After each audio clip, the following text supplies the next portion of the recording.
Essa manhã de trabalho, alguns pontos a gente precisa registrar e enaltecer. Primeiro, de nenhuma parte aqui houve o indicativo de não se meter o dedo na ferida.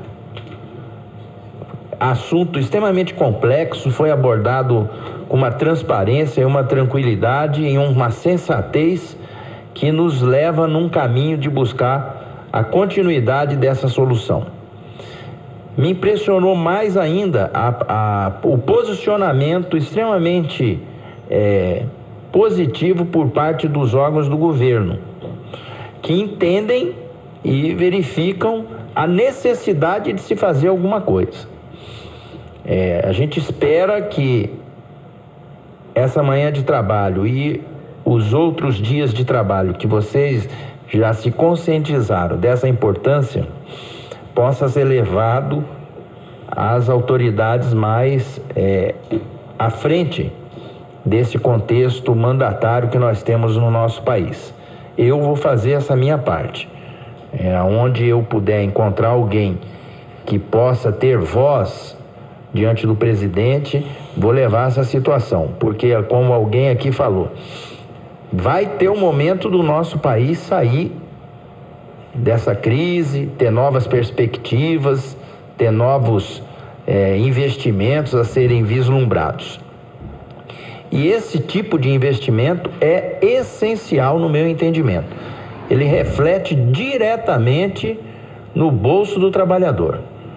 É algo que ele não vai deixar de usar, ele não vai poder deixar de usar o transporte público, e a partir do momento que você faz com que ele possa gerar uma economia para o bolso dele, isso realmente é muito benéfico e vai ser sentido de forma bastante firme e forte por aquele que vai ser beneficiado.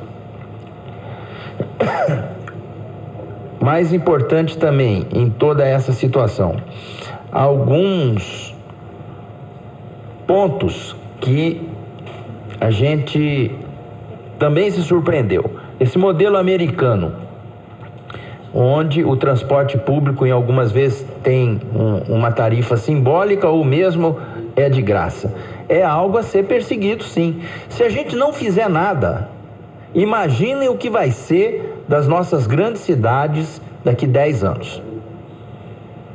Imaginem vocês o que vai ser. Então, esse é um problema que está na nossa frente. Tem que ter coragem para empurrar esse elefantão gordo para frente, que é difícil de você fazer ele se movimentar, mas com essas cabeças que a gente ouviu aqui, a gente ganha um esforço muito grande no sentido de buscar essas soluções. Eu fui prefeito de Campo Grande, realmente tive esse privilégio por 8 anos. E lá a gente teve muito avanço. Fizemos uma integração em todos os modais da cidade, onde a pessoa com o preço de uma passagem, ela andava pela cidade toda se integrando nos modais das 7 regiões. Bilhetagem eletrônica, eu não aguentava mais, toda semana vinha não só o usuário, mas os trabalhadores do transporte coletivo, levando até as vítimas ao meu gabinete com facada, com ameaças de arma de brinquedo, para poder roubar o dinheiro que estava circulando dentro do ônibus. Gerou uma confusão, porque falaram, eles estão fazendo isso para acabar com o emprego dos cobradores. A gente idealizou uma modelagem que os próprios cobradores de dentro do ônibus vendiam os créditos para ser colocado dentro dos cartões. Ou seja, não houve desemprego, a população apoiou e a gente levou esse benefício como exemplo para todo o Brasil. As frotas novas que eram trocadas, todas vinham adaptadas para deficiente. A gente começou a perceber que o investimento nessa questão também poderia atrair a população para dentro do transporte público, e algumas medidas também ajudavam a reduzir o impacto do reajuste, que a gente fez? A gente fez um programa de asfaltar 100% das linhas de ônibus na cidade. Isso foi perseguido e no final do nosso mandato, em 2012, 100% das linhas de ônibus estavam asfaltadas. Reduziu a manutenção dos ônibus, gerou economia de combustível e isso refletiu diretamente no preço da passagem. E lá, a gratuidade para os estudantes é 100%, além dessa questão dos idosos, que é uma lei federal. Eu me lembro que a gente tinha também tarifas diferenciadas em datas especiais. Era praticamente 50% mais barato, tipo finados, aniversário da cidade, 7 de setembro, Natal, Ano Novo. Nesses dias o preço da passagem era 50% mais barato. Quer dizer, havia uma parceria entre o poder público e quem detém a concessão, detinha a concessão quando eu era prefeito. Quando estava aquela oportunidade de linhas de crédito por causa da Copa do Mundo, Campo Grande se credenciou para ser uma das sedes. Acabou não sendo Campo Grande, foi para Cuiabá, mas a gente conseguiu aprovar um projeto no Ministério das Cidades, na área de transporte, 86 quilômetros de BRT. Só que não deu tempo da gente executar, porque eu saí do mandato e, infelizmente, quem entrou no meu lugar não levou à frente isso que seria realmente um exemplo para o restante do Brasil. Para vocês terem uma ideia, Rio de Janeiro, que sediou a Copa, foi palco da final, teve 90 quilômetros de BRT. Imagina isso em Campo Grande, com o projeto aprovado pelo setor aqui do Ministério das Cidades. Mas o projeto está lá, quem sabe um dia alguém retoma essa questão. São alguns exemplos que a gente gostaria de deixar para vocês, para dizer que quando se quer e se trabalha com persistência, com força de vontade, a gente atinge os objetivos.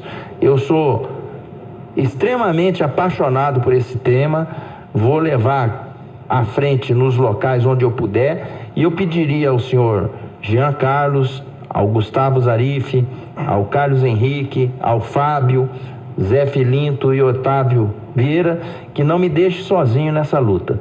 Vamos promover alguma ideia no sentido de fazer uma outra reunião para trazer outros atores que possam engrandecer e fazer com que isso tenha início, meio e fim. Não ficar só nessa discussão de agora. Eu sou médico, cirurgião, muito objetivo, muito prático. E acho que temos que aproveitar esse novo momento do Brasil, de nova perspectiva econômica, reforma tributária, para a gente fazer um enfrentamento dessa questão. Porque nós vamos nos culpar muito se nada for feito ao final desse mandato que está começando o meu agora, daqui a 8 anos. Quem não enxerga isso é totalmente míope, para poder ver que se não fizer nada, nós vamos ter um grave problema social no nosso país. Encerro agradecendo a participação de todos, convidando a mesa para uma foto oficial aqui na frente. Muito obrigado.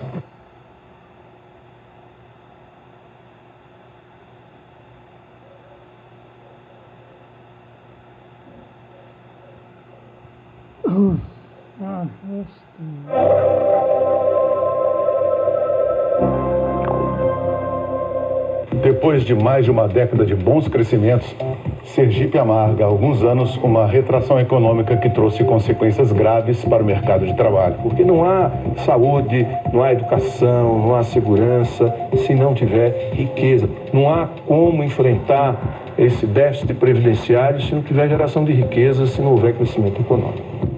Assunto de Estado. Hoje, 20h, aqui na TV Senado.